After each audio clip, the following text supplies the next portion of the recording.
Class 9th chapter first motion का जो अगला टॉपिक है वो है derivation of equations of motions by graphical method. Graphical method से जो इक्वेशंस ऑफ मोशन है, 3 इक्वेशंस ऑफ मोशंस मैंने पढ़ाई थी, उनका मैथमेटिकल रिप्रेजेंटेशन करा दिया था।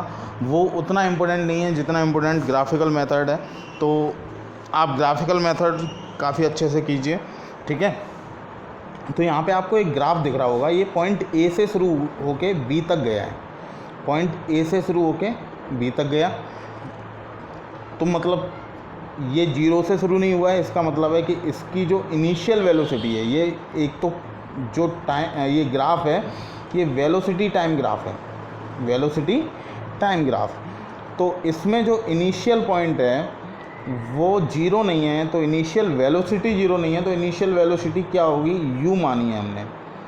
ए पॉइंट तक इनिशियल वेलोसिटी u है और फाइनल जो वेलोसिटी है वो क्या मानी है हमने, स्मॉल v, ठीक है।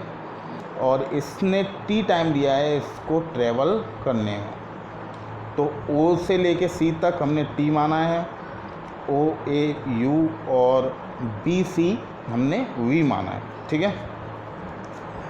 तो बी सी इक्वल टू हम लिख सकते हैं B D plus C D, B D plus C D, जैसा कि आप देख पा रहे हैं, ठीक है। B C plus C D और बी डी और सी डी ए ओ के बराबर है। जो सी डी है ये ए ओ के बराबर होगी क्योंकि ओ ए डी और ओ सी पैरेलल हैं, ठीक है। तो हम डी सी डी या डी सी की जगह पे हम ओ ए लिख देते हैं और ओ ए इक्वल टू क्या है, यू। इसका मतलब है बी डी इक्वल टू हमारा क्या आ जाएगा, एक तरह से v माइनस यू आ जाएगा। क्या आ जाएगा, v माइनस यू, ठीक है। ज़रूरत पड़ेगी तो हम इसको काम में लेंगे, अदरवाइज हम आगे देखते हैं। अब एसेलरेशन इक्वल टू क्या होता है, एसेलरेशन जो होगा वो होगा slope of A B. A B का स्लोप होगा, क्यों होगा, क्योंकि इसका मतलब है अगर इस तरीके का ग्राफ होता है तो मैंने बताया था कि जो एसेलरेशन है वो आपका कांस्टेंट रहता है, ठीक है। तो ये ए बी का स्लोप रहेगा और स्लोप ऑफ ए बी क्या होगा, B D upon A D. Slope of A D निकालने का जो तरीका होगा वो B D upon A D, और जो बी डी जो ए डी है वो ओ सी के बराबर है और ओ सी मैंने अभी आपको बताया टी के बराबर है, ठीक है। जो ये ए डी है ये किसके बराबर है, ओ सी के बराबर है, और ये मैंने अभी आपको बताया था कि ये टी के बराबर है सारा, ठीक है।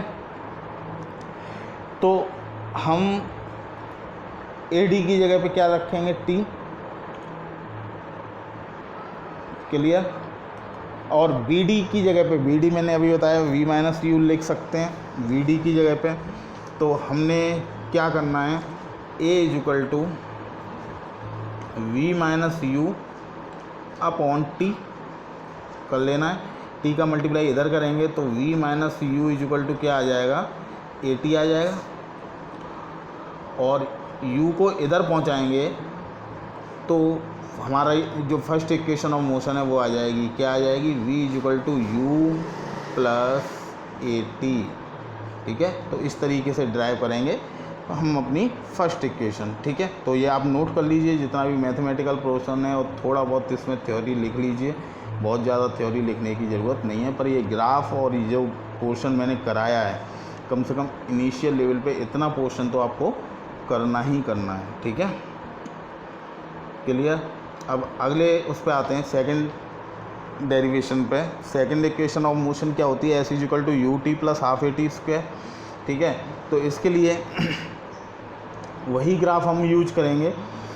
अब इस ग्राफ को ध्यान से देखिए, तो अगर हम डिस्टेंस ट्रेवल निकालें तो डिस्टेंस अगर ओ से निकालेंगे तो क्या होगा, area of figure A B सी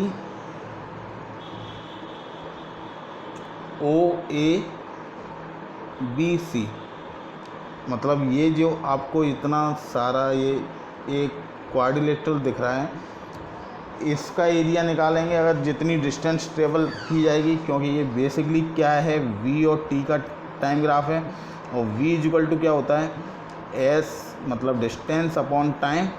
तो यहाँ से s इक्वल टू क्या हो जाएगा, v इंटू टी। तो v और t का अगर मल्टीप्लाई कर देंगे तो हमारा बेसिकली क्या आ जाएगा, s आ जाएगी, डिस्टेंस आ जाएगी। तो वही हमने किया है इसमें, हम पूरे ग्राफ में v और t के ग्राफ में हमें अगर s निकालनी है, डिस्टेंस निकालनी है, क्योंकि हमें बेसिकली पहले इक्वेशन में क्या चाहिए, s ही चाहिए। तो इसलिए हमने इसमें s निकाल के ये एरिया ऑफ फिगर कर दिया है OABC। अब इस फिगर को आप दो पार्ट में डिवाइड कर सकते हैं, एक तो आपको ट्रायंगल दिख रहा है और एक आपको रेक्टेंगल दिख रहा है, ठीक है। ट्रायंगल है ABD और रेक्टेंगल है OADC, ठीक है।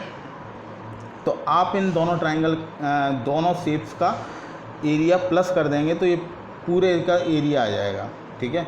तो वही हमने किया। अब एरिया ऑफ ट्रायंगल निकालते हैं। तो एरिया ऑफ ट्रायंगल क्या होता है, half into base into height, half into base into height. तो बेस क्या होता है, बेस क्या है इसका, AD, या गलत लिख रखा है इसमें, ये नहीं लिखनी है line, half into base into height लिख लीजिए। बेस है AD और हाइट है इसकी BD, हाइट है BD, ठीक है। अब AD इक्वल टू हमने अभी देखा कि T होता है, और BD इक्वल टू बेसिकली क्या था, BD equal to V minus U अभी फाइंड किया था, और V माइनस यू किसके बराबर आया था, AT के बराबर आया था, ठीक है। तो हमने V माइनस यू की जगह पे AT लिख दिया। तो जो ट्रायंगल का एरिया हो गया वो हो गया हाफ AT स्क्वायर यहाँ से, ठीक है। तो इस तरीके से हमने ट्रायंगल का एरिया निकाल लिया। अब क्या करना है, अब रेक्टेंगल का एरिया निकालते हैं। रेक्टेंगल का एरिया क्या हो जाएगा, रेक्टेंगल का जो एरिया होगा वो ये U है AO और ये है T। तो लेंथ इंटू ब्रेथ होता है रेक्टेंगल का एरिया, तो T इंटू U हो जाएगा, तो UT हो जाएगा, क्या हो जाएगा, UT। अब ये दोनों की वैल्यू इक्वेशन फर्स्ट में रख दे रहे हैं, तो ये हो जाएगा S equal to UT rectangle का area plus half AT square, half AT square triangle का एरिया। तो इस तरीके से ये सेकंड इक्वेशन का डेरिवेशन निकल आया है, ठीक है। तो ये आप नोट कर लीजिए, और जो भी समझ में ना आए तो आप मेरे से एक बार वीडियो कॉल के थ्रू भी पूछ सकते हैं। अगला जो थर्ड डेरिवेशन है, थर्ड डेरिवेशन के लिए आपको एरिया ऑफ ट्रेपेजियम पता होना चाहिए। आप अगर इस शेप को बहुत ध्यान से देखें और थोड़ा सा पलट दें तो ये शेप कुछ इस तरीके की दिखेगी, ठीक है। और ऐसी शेप्स को जब दो लाइन पैरेलल होती हैं तो हम बोलते हैं ट्रेपेजियम। और ट्रेपेजियम का जो एरिया होता है वो sum of parallel sides into height upon 2 होता है। सम ऑफ पैरेलल साइड्स मतलब इन दोनों साइड्स का सम, ये और ये साइड का सम, मतलब इसमें जो AO है और BC है इसका सम, और लेंथ ऑफ पैरेलल साइड, तो ये 90 डिग्री है तो ये इसका लेंथ, तो ये भी T, ये हमें T पता है, AO पता है U, और BC हमें पता है V। तो हम इन सब का यूज करके हम निकालते हैं ये थर्ड इक्वेशन ऑफ मोशन। तो बेसिकली क्या हो जाएगा, U plus V, S equal to distance है, और U plus V upon 2 into T, ठीक है। इसमें कोई दिक्कत, कोई प्रॉब्लम नहीं होनी चाहिए, ठीक है। अब क्या है, T हमारे थर्ड इक्वेशन में नहीं होता है, लेकिन हमें पता है हमारा जो फर्स्ट इक्वेशन होता है वो क्या होता है, V equal to U plus AT। अब यहाँ से हम T की अगर वैल्यू निकालें तो V minus U equal to AT हो जाएगा, और T इक्वल टू हो जाएगा V minus U upon A, V minus U upon small a, मतलब एक्सेलरेशन। अब ये वैल्यू हम जो T की है वो यहाँ पे पुट कर देते हैं इस वाली इक्वेशन में, जो ये वाली इक्वेशन थी ना फर्स्ट इक्वेशन, इसमें पुट कर देंगे। तो पुट कर देंगे तो क्या हो जाएगा, S equal to U V plus U plus V upon 2 और वी माइनस यू अपॉन 2। अब इस फॉर्मूले को ध्यान से देखेंगे, ऊपर u प्लस वी और v माइनस यू, तो ये a प्लस वी और a माइनस वी का फॉर्मूला बनेगा। तो a प्लस वी और a माइनस वी का फॉर्मूला क्या होता है? फॉर्मूला होता है a square minus V square, तो v square minus U square हो जाएगा अपॉन में 2a, तो 2a का मल्टीप्लाई यहाँ पे s से हो गया। ठीक है, मैं आपको अलग से करके दिखा दे रहा हूँ। ठीक है, तो क्या हो जाएगा, s equal to V square minus U square upon 2a।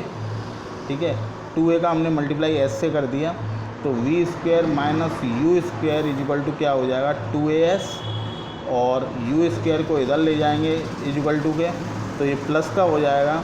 तो जो आएगा हमारा आंसर वो आ जाएगा V square equal to U square plus 2as। ठीक है, तो इस तरीके से ये थर्ड इक्वेशन भी निकल गई। तो इस तरीके से आपको करना है। ओके, अगले टॉपिक को अगले वीडियो लेक्चर में लेंगे। ठीक है, तब तक के लिए थैंक यू।